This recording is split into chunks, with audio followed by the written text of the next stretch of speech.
사람한테 배신당해 본 적 있으신가요? 가족, 친구, 직장, 동료, 믿었는데 등 돌리는 순간을 겪어보면 정말 정신이 멍해집니다. 설마 저 사람이 믿기지도 않고 내가 사람을 그렇게 몰랐다는 사실에 더 큰 충격이 옵니다. 우리는 사람 보는 눈이 있다고 생각합니다. 말을 예쁘게 하는 사람을 보면 저 사람 참 괜찮다고 느끼죠. 겉으로 친절하면 그래도 사람 됐다고 생각합니다. 하지만요, 진짜 무서운 사람은 표정에도 말에도 절대 속마음을 안 드러냅니다. 오히려 더 잘 웃고 더 따뜻하게 굽니다. 그래서 더 속기 쉽습니다. 그 사람의 본성은 절대 겉으로는 보이지 않습니다. 아주 작고 사소한 행동 속에서만 살짝 드러납니다. 오늘 영상에서는 딱 이 모습 보이면 절대 가까이 두면 안 되는 사람의 본성을 알려드리겠습니다. 혹시라도 지금 마음속에 떠오르는 사람이 있다면 그 감정 절대 무시하지 마세요. 주제가 마음에 드신다면 구독과 좋아요 눌러주세요. 여러분의 마음을 안아주는 좋은 콘텐츠로 보답하겠습니다. 사람은요, 생각보다 겉모습에 쉽게 속습니다. 말투가 부드럽고 표정이 친절하면 저 사람은 나쁜 사람일 리 없으라고 믿어버리죠. 하지만 심리학에서는 첫 인상은 편견의 또 다른 이름일 수 있다라고 말합니다. 우리는 상대의 외적인 이미지나 말솜씨에만 집중하고 그 사람이 어떤 상황에서 어떤 선택을 하는지는 잘 보지 않습니다. 또 하나, 우리는 좋은 사람이고 싶다는 마음 때문에 상대를 쉽게 믿고 의심하는 걸 죄책감으로 느끼기도 합니다. 설마 저 사람이 그럴 리 없어. 나한테 저렇게 잘해주는데 이런 생각이 진실을 못 보게 만듭니다. 그리고 더 무서운 건요. 사람은 자기가 틀렸다는 걸 인정하고 싶어 하지 않습니다. 그래서 마음 한구석에 이상하다는 느낌이 들어도 내가 오해했나 보다 하고 덮고 넘어가죠. 하지만 결국 시간이 지나면 그 사람의 진짜 얼굴이 드러납니다. 그리고 우리는 말하게 되죠. 내가 왜 그때 그걸 못 봤을까? 그렇다면 이제는 사람을 잘 보는 법을 배워야 할 때입니다. 겉말에 속지 말고 행동 속에서 본심을 읽는 법. 그 첫걸음은 본성은 언제 드러나는가를 아는 것입니다. 사람의 본성은 절대 좋은 날, 좋은 말 속에서 드러나지 않습니다. 기분 좋을 때는 누구나 친절할 수 있고 원하는 걸 얻기 전까지는 누구나 착한 척 할 수 있습니다. 진짜는요, 상황이 조금만 틀어졌을 때 그제야 본심이 고개를 듭니다. 심리학자들은 이렇게 말합니다. 사람은 감정이 흔들릴 때 통제가 사라진다. 즉, 아무리 겉으로 포장을 잘해도 불편한 상황, 당황스러운 순간, 그리고 작은 스트레스가 쌓이면 속에 있던 진짜 성격이 스며 나옵니다. 본성은 말로 포장된 이미지가 아니라 사소한 반응 속에서 드러납니다. 억울할 때, 손해볼 때, 인정받지 못할 때, 그때 나오는 말투, 표정, 태도, 그게 바로 그 사람의 본심입니다. 첫 번째, 작은 고난에 취하는 사람. 어떤 사람에게 작은 고난 하나만 줘보세요. 회의를 진행해 보라든지, 단체 톡방에서 공지 올려보라고 하든지, 그 작은 역할을 맡은 순간부터 말투가 달라지고 사람이 바뀝니다. 이제부터 내가 조율할게요. 다 나한테 확인하고 해요.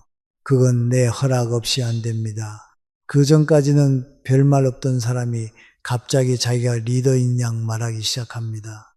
겉은 예의 바른 척 하는데 속은 이미 권력놀이에 빠져 있는 겁니다. 근데요, 이게 웃긴 게 아니에요. 심리학적으로 이미 증명된 현상입니다. 1971년 미국 스탠퍼드 대학교의 필립 짐바르도 교수가 실험 참가자들에게 교도관과 죄수 역할을 나눠준 적이 있습니다. 그런데 단 며칠 만에 교도관 역할을 맡은 사람들이 폭력적이고 지배적인 행동을 보이기 시작합니다. 그냥 역할이었을 뿐인데도 작은 권한 하나에 사람들이 변해버린 겁니다. 짐바르도 교수는 이 실험 이후 이렇게 말했습니다. 권력은 사람을 타락시키는 것이 아니라 숨겨진 본성을 드러나게 만든다. 무서운 말이죠. 근데 여러분 현실에서도 비슷한 장면을 자주 봅니다. 동호회, 부모 모임, 단톡방 공지, 별것도 아닌 역할인데 갑자기 권력을 쥔 듯 말끝마다 자기 위치를 강조하는 사람. 그건 원래 내가 맡은 일이니까 그건 내 기준으로 정리했어요. 듣고 있으면 어딘가 이상하게 불편하고 내가 아래로 내려앉는 느낌이 들 때가 있습니다. 그게 바로 본성입니다. 철학자 니체는 이런 말을 남겼습니다. 작은 권력을 휘두르는 자를 조심하라. 그 안에는 거대한 열등감이 숨어 있다. 그러니까 작은 고난에 취한 사람을 가볍게 보면 안 됩니다. 이 사람은요, 큰 권력을 쥐면 반드시 사람을 짓밟습니다. 그리고 그 짓밟는 대상이 가장 가까운 사람부터라는 걸 우리는 너무 자주 봐왔습니다. 처음엔요, 그런 사람 곁에 있으면 추진력 있네 싶을 수 있습니다.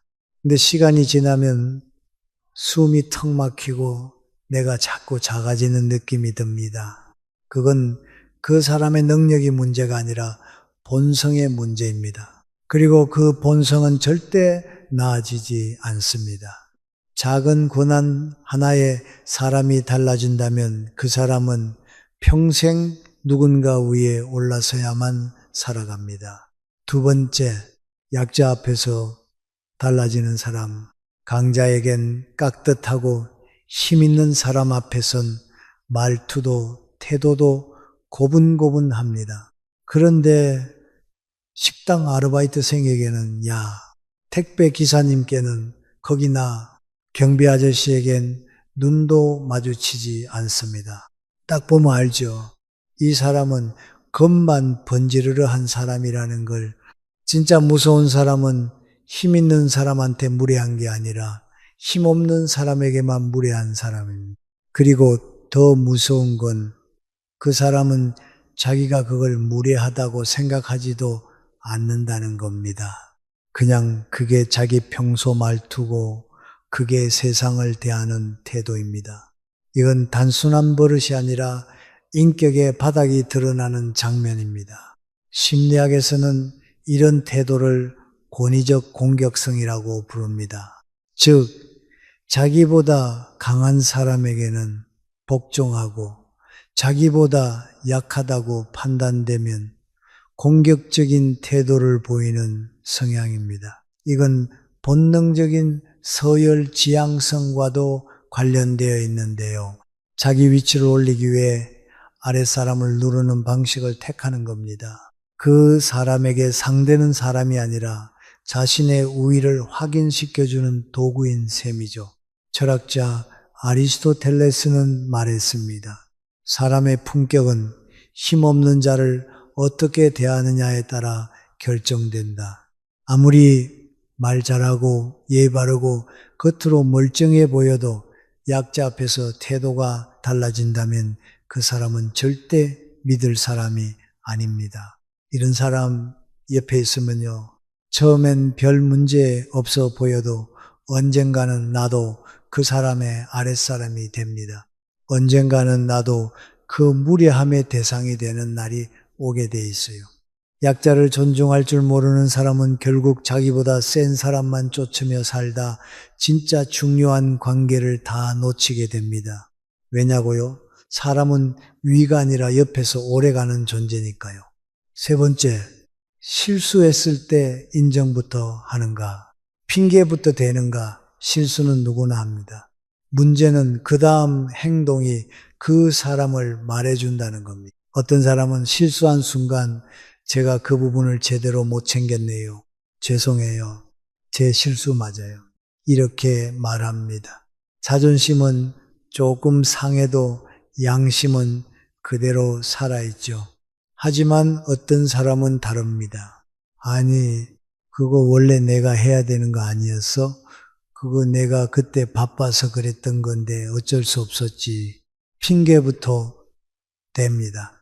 상황 탓, 남 탓, 타이밍 탓, 온갖 탓 시리즈가 줄줄이 나옵니다.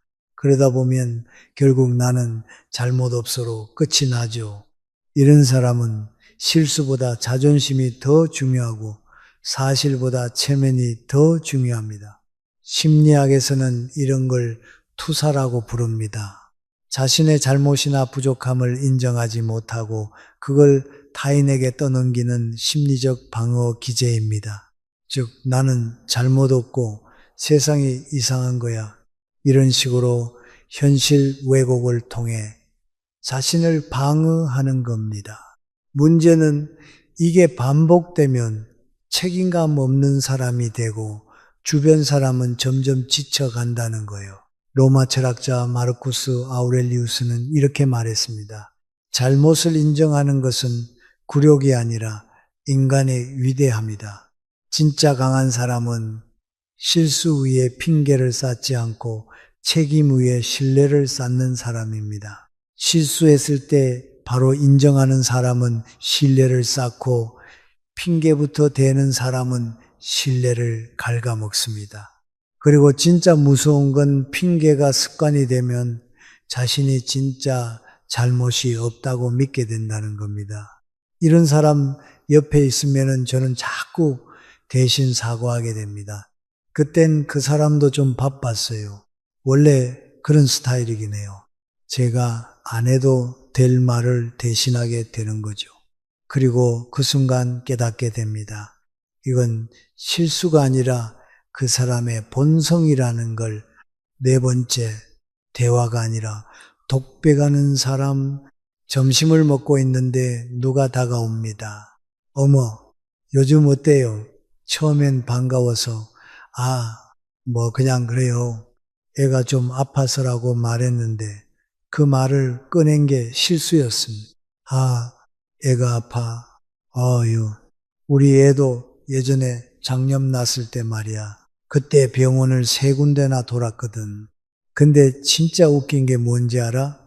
간호사가 그 순간부터 40분짜리 단독 방송이 시작됩니다. 제 얘기는 어디 갔고 저는 그냥 리액션 머신이 됩니다. 네, 어머, 진짜요? 이런 사람의 특징은 딱 하나입니다. 제가 꺼낸 이야기조차 결국 그 사람 이야기로 끝납니다.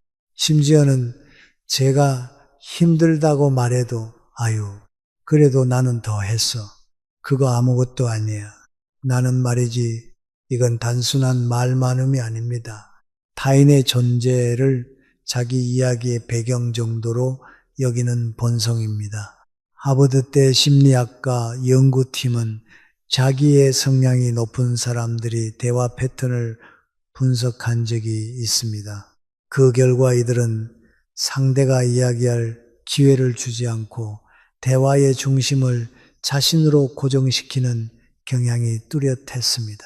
그들은 상대의 말에 공감하는 척은 하지만 실제로는 그 말에 반응하지 않고 다시 자기 이야기로 전환합니다. 이걸 대화 탈취라고 부릅니다.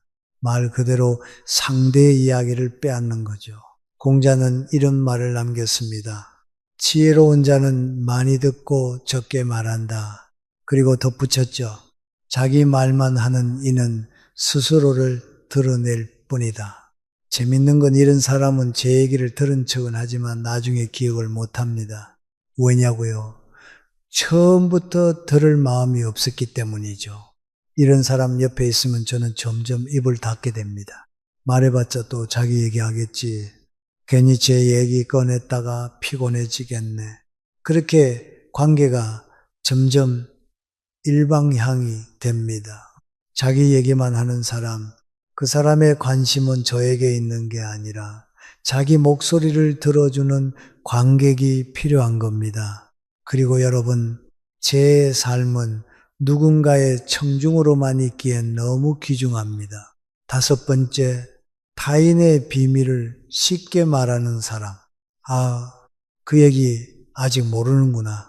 제가 살짝 말해줄게. 이건 진짜 아무한테도 말하면 안 돼.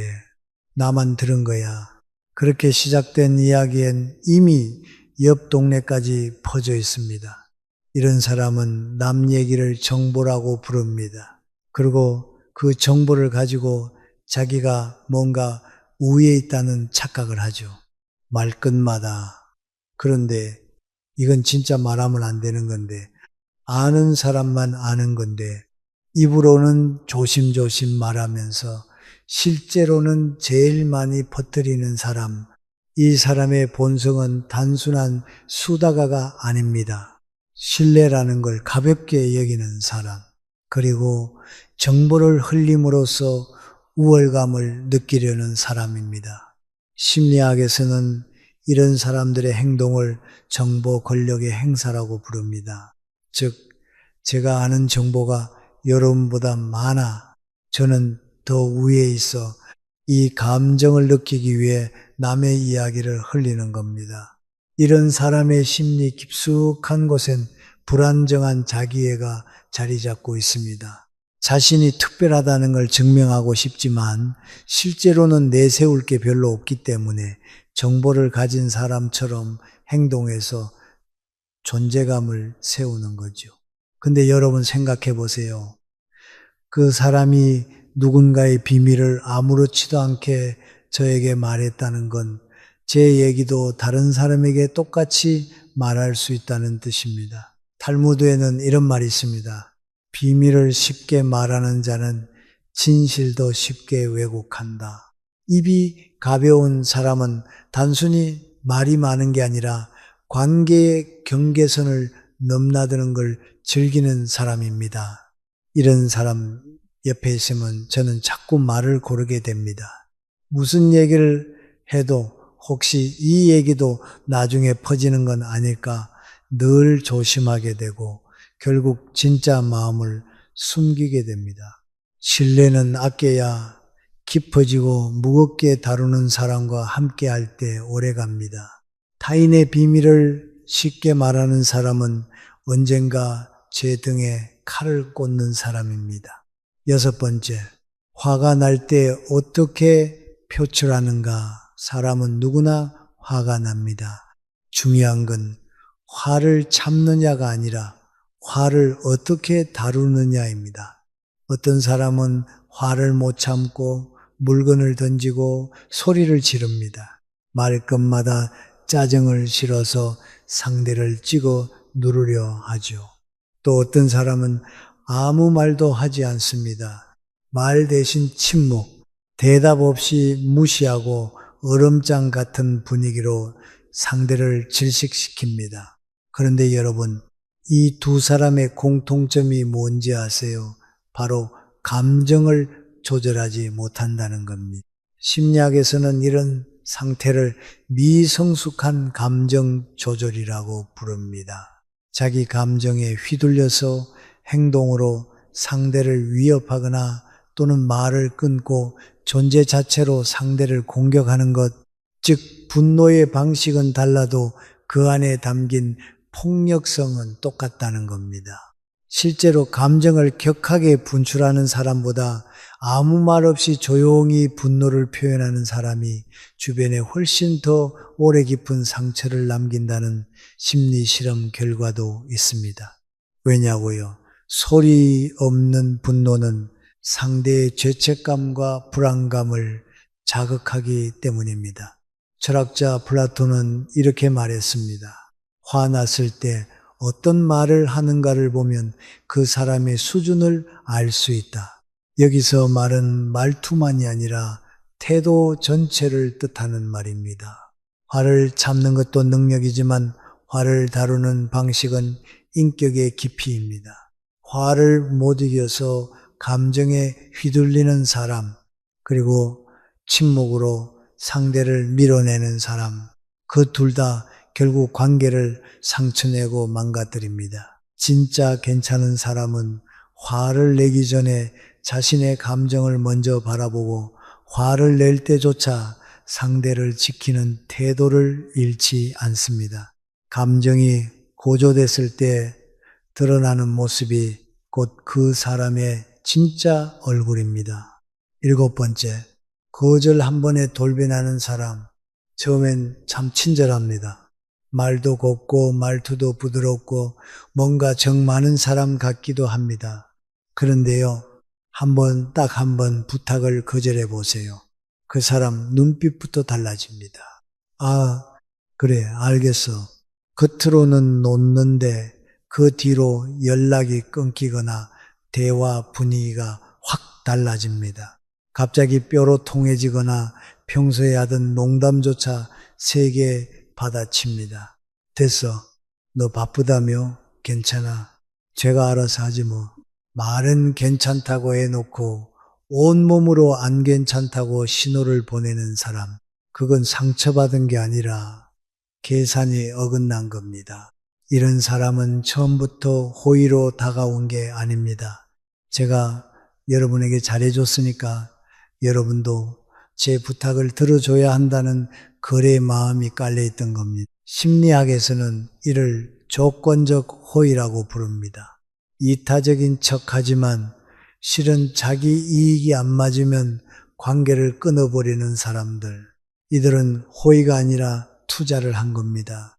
그리고 수익이 안 나면 바로 관계를 청산합니다.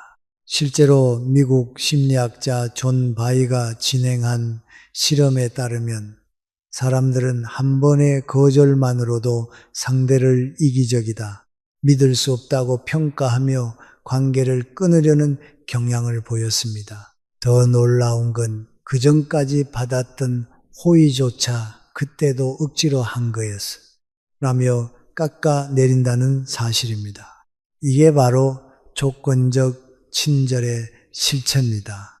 이런 유형의 사람 옆에 있으면요, 늘 조심하게 됩니다.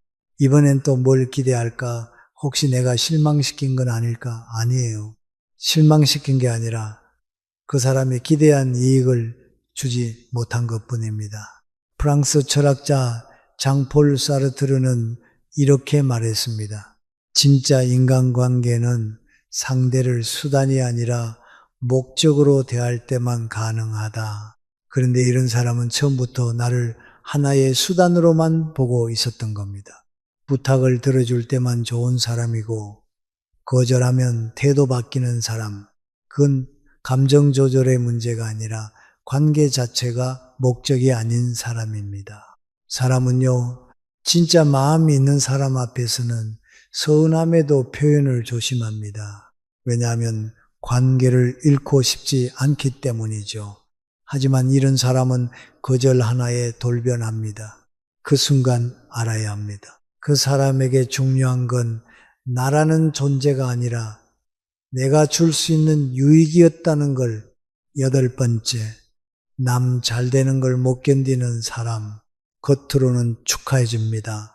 와, 진짜 대단하다. 오, 성공했네. 그런데요, 눈빛이 안 웃고 있어요. 말은 웃는데 입꼬리는 올라갔는데 눈에서는 미세한 경계의 흔들림이 보입니다. 그 다음엔 꼭 이런 말을 덧붙이죠. 근데 그거 오래 가진 않더라. 사실 그 분야는 원래 좀 운빨이지 요즘은 다들 그 정도는 하잖아. 이런 사람 주변에 한 명쯤은 있죠. 질투는요, 감정이 아니라 본성에서 나옵니다. 특히 남이 잘 되는 걸 보면 자기가 초라해지는 사람, 그 사람은 절대 너는 너, 나는 나를 못합니다. 비교 없이는 존재 자체가 위태롭기 때문이죠. 심리학자 레온 페스팅거는 사회적 비교 이론을 통해 사람이 자신의 가치를 확인할 때 절대적인 기준이 아닌 타인과의 비교를 통해서 판단한다고 말했습니다. 그 중에서도 자기 확신이 부족한 사람일수록 주변 사람의 성공에 더 크게 흔들린다는 결과가 나왔습니다.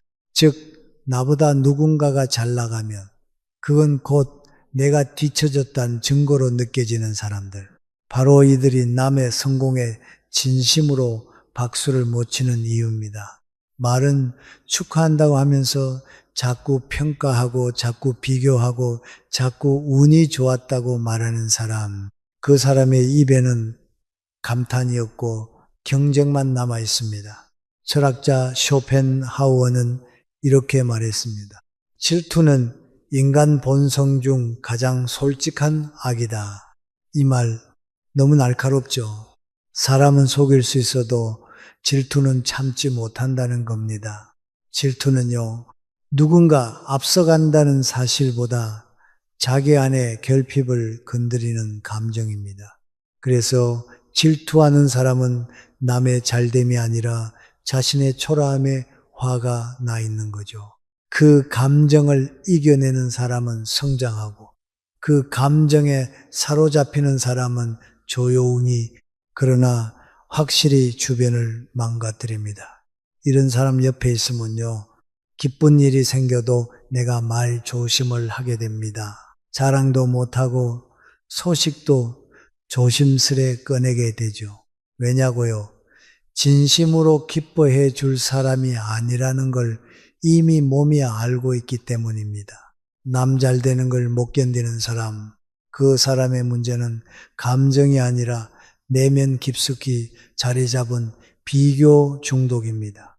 그리고 그 비교는 언젠가 반드시 나를 향해 나를 세우게 됩니다. 9번째, 주는 척하지만 철저히 계산하는 사람. 아니에요. 그냥 드리는 거예요. 이건 마음이에요. 부담 갖지 마세요. 처음엔 참 따뜻해 보입니다. 뭔가 챙겨주고 베풀고 도와주고 속으로와 이런 사람이 다 있네 싶죠. 그런데요, 며칠 뒤 분위기가 달라집니다. 그때 내가 도와드린 거 기억하시죠? 제가 저번에 드린 거 생각하면 이번엔 제가 우선이지 않나요? 말은 안 해도 표정, 태도, 뉘앙스에서 비쳤다는 느낌을 은근히 심어줍니다. 그제야 알게 되죠. 아, 이 사람은 진심이 아니라 청구서를 줬던 거구나. 이런 사람은요, 절대 손해보는 걸 못 견딥니다. 근데 그걸 드러내진 않아요. 나는 널 위해 이렇게까지 해줬다는 감정의 빚으로 압박하는 겁니다. 사회심리학자 로버트 치알디니는 사람이 가장 약해지는 순간 중 하나로 바로 이때를 꼽았습니다. 누군가의 호의에 빚졌다고 느낄 때 도움받은 건 고마운데 그게 꼭 마음 한쪽에 이렇게 남죠. 아, 이거 나중에 돌려줘야 하는 거 아니야? 치알디니는 실험을 했습니다. 참가자들에게 작은 선물을 먼저 주고 그 다음에 작은 부탁을 했습니다. 그랬더니 무려 90% 이상이 부탁을 들어줬습니다. 그 이유는 단 하나. 그냥 받은 게 있으니까 거절하기가 뭐해서요. 이게 바로 심리학에서 말하는 상호성의 그림자입니다. 우린 호의를 받으면 감동보다 먼저 이거 갚아야 하나라고 느낍니다. 도움받은 기억은 감동보다 심리적 압박으로 더 강하게 남는다는 거죠.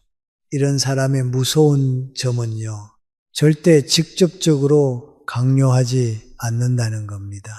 그저 분위기, 뉘앙스, 말 끝에 내가 해줬던 거 있잖아요 라는 기운을 풍깁니다. 그리고 결정적인 순간 이렇게 말하죠. 내가 이럴 줄 알았어. 아니, 그때 그렇게 도와줬는데 너무하네. 여러분, 이건 배려가 아닙니다. 거래입니다. 심지어는 내가 모르는 사이에 계약이 체결된 심리적 약정서죠. 공자는 말했습니다. 주는 것은 깨끗해야 하며 돌려받기를 기대하지 말아야 한다. 하지만 이 사람은 주는 순간부터 돌려받을 장면을 상상하고 있던 겁니다. 이런 사람 곁에 있으면요, 받을 때마다 불편해집니다. 고맙기보다 겁이 납니다. 나 이거 받았다가 언젠가 물어내야 하는 거 아니야? 괜히 받아서 관계가 더 무거워지면 어쩌지? 그래서 나중엔 도움이 필요해도 그 사람에겐 손이 안 갑니다. 그리고 결국 관계는 멀어집니다. 진짜 좋은 사람은 준 걸 기억하지 않고 받은 사람이 오래 기억나게 하는 사람입니다. 주는 척 하지만 철저히 셈 빠른 사람, 그 사람은 친절이라는 포장지 안에 계산기를 품고 있는 사람입니다.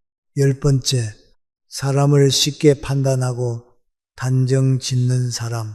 쟤는 원래 저래. 그 사람 좀 이상하지 않아? 딱 보면 모르겠어. 성격 별로야. 이렇게 말하는 사람 꼭 주변에 한 명쯤 있습니다. 처음엔 그냥 말이 좀 많은 사람인가 싶습니다. 근데 이상하게 그 사람과 이야기하고 나면 마음이 무겁습니다. 왜냐고요? 누군가를 평가하는 말은 결국 나에게도 날아올 수 있다는 두려움을 남기기 때문입니다. 이런 사람은요, 대화가 아니라 재판을 엽니다. 항상 누군가를 재단하고 단정하고 결론을 내립니다. 상대의 사정을 듣지도 않았는데 이미 내 머릿속엔 그 사람에 대한 해석표가 완성돼 있죠. 심리학에서는 이런 사람의 특징을 투사와 통제 욕구로 설명합니다. 스스로의 결핍이나 불안을 감추기 위해 다른 사람의 약점을 찾아내고 그걸 내가 우위에 있다는 착각의 도구로 쓰는 겁니다. 즉 자존감이 낮을수록 타인을 더 많이 평가하고 남을 깎아내려야 자기 위치가 지켜진다고 믿는 심리가 숨어 있습니다. 고대 철학자 에픽테토스는 이런 말을 했습니다. 타인을 판단하기 전에 당신의 영혼을 먼저 바라보라. 사람을 쉽게 판단하는 사람은요, 자기 마음을 볼 용기가 없기 때문에 남의 삶을 함부로 해석하려는 겁니다. 이런 사람 옆에 있으면 나도 모르게 불안해집니다. 내 말 괜히 저 사람한테 잘못 들린 거 아닐까? 내 행동도 뒤에서 평가받고 있는 건 아닐까? 그래서 점점 입을 닫게 되고 그 관계 안에서는 절대 편해질 수 없습니다. 진짜 괜찮은 사람은 상대를 판단하기보다 이해하려고 합니다. 말보다 마음을 먼저 보고 단정하기보다 한 번 더 기다려줍니다. 왜냐고요? 사람은 보이는 대로만 살지 않기 때문입니다. 모든 사람에겐 사정이 있고 그 사정을 모르는 상태에서 내린 평가는 결국 그 사람을 위한 게 아니라 나를 드러내기 위한 말일 뿐이니까요.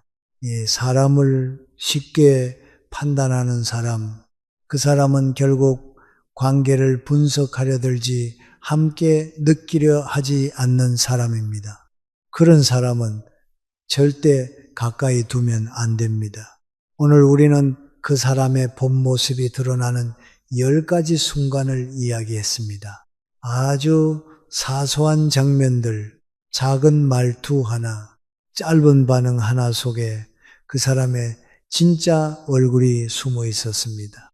사실 우리도 그 순간들을 느낀 적이 있었습니다. 하지만 모른 척 했죠. 내가 예민한 건 아닐까? 내가 오해하는 건 아닐까? 자꾸만 내 마음을 의심하고 눌렀습니다. 그렇게 애써 웃고 애써 맞춰주고 애써 참고 살아온 날들, 그 마음 누구보다 제가 잘 알고 있습니다. 이제는 알겠습니다.